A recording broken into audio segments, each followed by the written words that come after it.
talk about the steps to making your mobile. And before we get started, let me just say that everybody's is going to be different. And make yours unique. It doesn't have to be like mine. Let your imagination move you. And hopefully you were inspired by some of the ideas I showed you in class. Okay, so with a lot of art that you do, you want to brainstorm, you want to think about, you want to plan it out and do a rough sketch. That means the drawing doesn't have to be perfect. It's just getting your idea onto a piece of paper or a marker board and thinking about it. And remember, a mobile wants to move around in the air and also uses balance. So mobiles start off with one string, and it doesn't have to be string. It can actually be a couple of different things. You could use fishing line. You can use yarn. This here we have yarn. You can use a pipe cleaner. You can use metal wire. Lots of ideas and ways to hold your mobile up. So I'm going to put a rod here. Now this rod could be lots of different things. Look around your house. See what you want to use. You could use a popsicle stick. You could use a straw. You could use a ruler, a pencil, paintbrushes, metal, and I'm going to use a stick. I'm going to use a couple of sticks that I found outside because the theme for mine is spring. But remember, you can theme yours anything. It can be some of your toys, it can be some of your paintings, it could be beads, it could be things that make noise when they hit in the wind. So lots of different ideas of things you can hang off. I'm going to go ahead and my idea is to do 2 rods coming off of this main top one. So those are going to be 2 sticks that I find outside.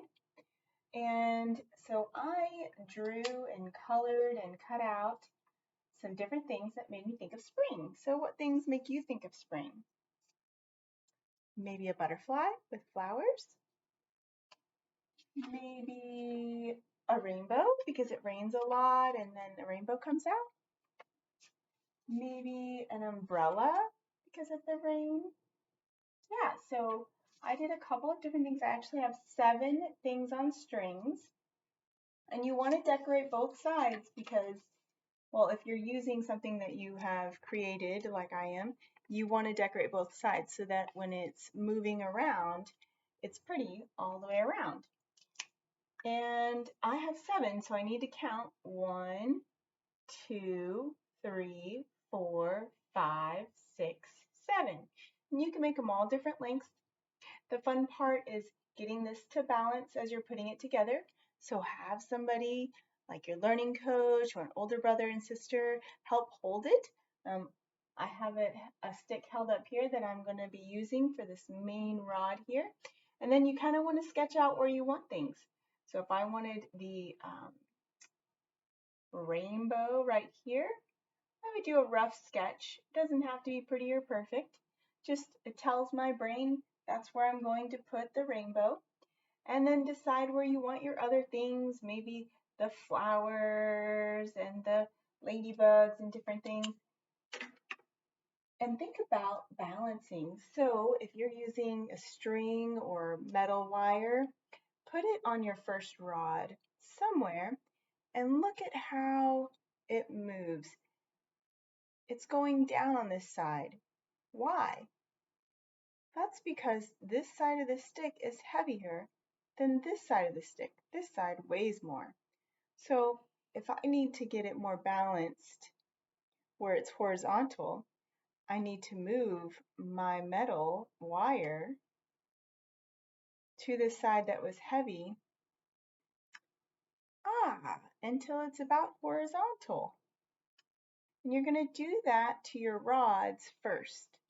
So get some string or fishing line or wires and do your rods first. And then you'll connect your rods and then you can hang off your different objects or artwork. It's good to hang up your mobile as you're working on it so you can see how things are falling and moving. Um, we talked about Calder, some of his were tilted. So you might want yours to tilt a little bit, or you might want your rods to be horizontal. So have fun creating it. I can't wait to see all the unique and different mobiles that you guys come up with. Post it in the Padlet. I'm going to show you my finished product. Ziggy and I are going to work on it and finish it up to show you guys in class. And I can't wait to see the Padlet.